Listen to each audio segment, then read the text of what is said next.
Sawadee krap, I'm JP Mestanza. It's Wednesday, November 20th. You're watching Phuket Extra, brought to you by pbcphuket.com.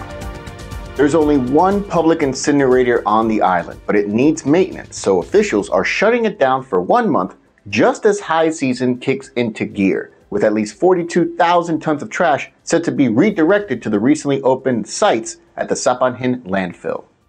Discussions took place at a meeting in Phuket Provincial Hall on Monday between officials in Phuket City Municipality and representatives from PJT Tech Co. Ltd., the operators of the incinerator, on plans to cope with inbound trash at the Phuket Solid Waste Disposal Center in Sapan Hin while the incinerator is shut down. The incinerator at Sapan Hin will be closed temporarily for 30 days from December 20th to January 20th of 2025 for a major cleanout of the residual waste and to upgrade several components at the facility. However, officials say that from December 1st to January 31st of next year, inbound waste will be directed to the new landfill sites adjacent to the incinerator at Sapan Hin at Pit 4 and Pit 5. After Pit 3 was closed because of the foul odor emanating from the site affecting nearby residents. The temporary shutdown will put even more strain on the island's garbage crisis. The incinerator has the capacity to burn 700 tons per day. But as of early November, officials confirmed that an estimated 1,100 tons of trash from all over the island was being delivered to Sapan Hin, with roughly 400 tons of excess waste being sent to the landfills.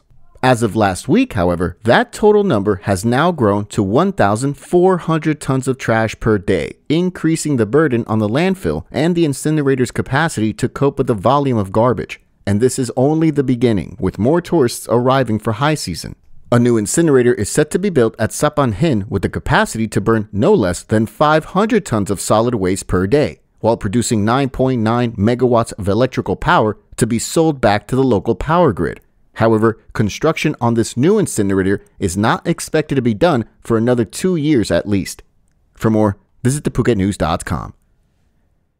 A raid on an illegal gambling den in Srisoonthorn netted 11 arrests.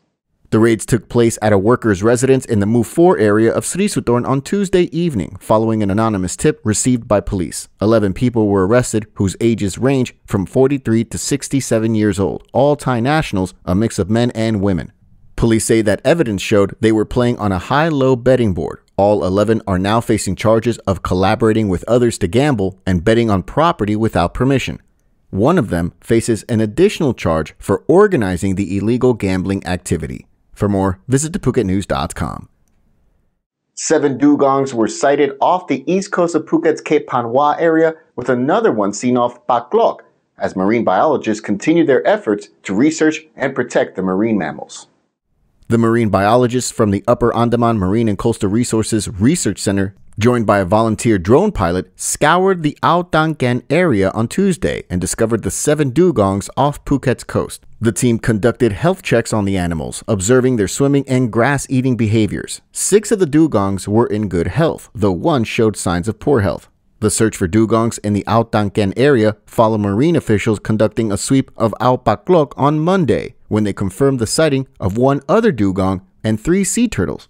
To ensure the safety of the dugongs and the sea turtles found, the Department of Marine and Coastal Resources has scheduled nighttime patrols to monitor and prevent any activities that could pose a threat to the marine life. The DMCR has outlined measures to monitor and assist the dugong in poor health, following an order by Phuket Governor Sopon Suwanarat last week to set up a working group to take care of dugongs after more than 30 were found to have migrated into the area. The DMCR's efforts include natural rehabilitation of the area to provide supplementary food in the wild and to establish a natural enclosure off Phuket to aid the recovery of the sick dugong. Marine officials say that they're also working to prevent fishing activities and reduce marine pollution in the area. For more, visit thephuket.news.com.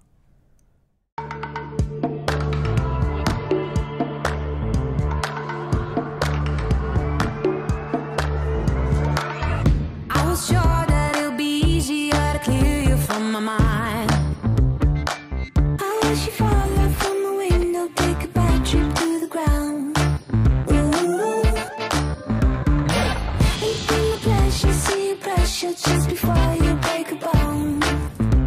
Oh.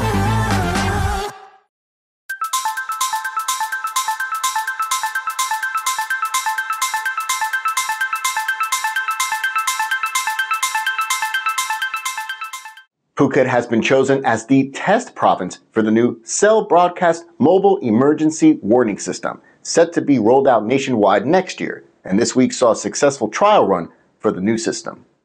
The trial, which was held at the Chow Pham meeting room at Phuket Provincial Hall, was presided over by Phuket Vice Governor Adul Chutong on Tuesday. The National Broadcasting and Telecommunications Commission, the NBTC, in collaboration with the Phuket Provincial Office, ran the trial, along with major mobile network providers AIS, TrueMove, and others. The system is designed to warn residents and tourists of potential dangers by sending an SMS to their phones to tourists and locals in risk areas. Specifically, it will send warning texts that are location-specific to people who are already in those at-risk areas to inform them of natural disasters, accidents, or emergencies. The trial simulated various emergency scenarios, demonstrating the effectiveness of the technology. Following the successful trial, the system is scheduled to launch in selected areas by the second quarter of 2025, with plans for nationwide expansion. Efforts are underway to extend coverage to remote regions, ensuring comprehensive protection for all citizens and tourists across the country. The cell broadcast system is just part of the disaster warning system ordered by Phuket Governor Sophon Suwanarat in the wake of the deadly landslide in Kata in August that killed 13 people. For more, visit thephuket.news.com. Labor Minister Pipa Rajakiprakan is saying that his ministry is looking into improving the social security scheme in Thailand to better address people's needs, and are now studying Sweden's pension system. Minister Pipat, who is leading a Thai delegation of labor officials to Stockholm, paid a visit to the Swedish pension agency, the SPA, to gather information and exchange ideas aimed at improving the SSO's pension program, according to the Bangkok Post. He said 3 key topics were discussed during the visit: how the fund is sustainably managed, investment strategies for financial security, and innovative ways of improving services for members. Setting a flexible retirement age, and designing pension payment methods to meet retirees' needs were among the issues proposed to meet the demographic changes in Thailand. The Labor Permanent Secretary said that the SPA shared insights on ensuring the fund's sustainability, which included the setting up of a buffer fund to manage the difference between incoming contributions and outgoing pension benefits. For more, visit thephuket.news.com. We really appreciate you joining us here today on this edition of Phuket Extra, brought to you by pbcphuket.com. We'll see you again tomorrow on Thursday. Until then, stay classy, Phuket. Phuket's rapid modernization has made it one of the world's premier holiday destinations. Investors can still buy quality condominiums for as low as $75,000, and luxury properties can go all the way up to $20 million. Condominiums in Phuket are a safe, secure bricks-and-mortar investment offering foreigners freehold ownership. Call or email Thai Residential, Phuket's #1 trusted real estate advisor, to find your perfect Phuket property.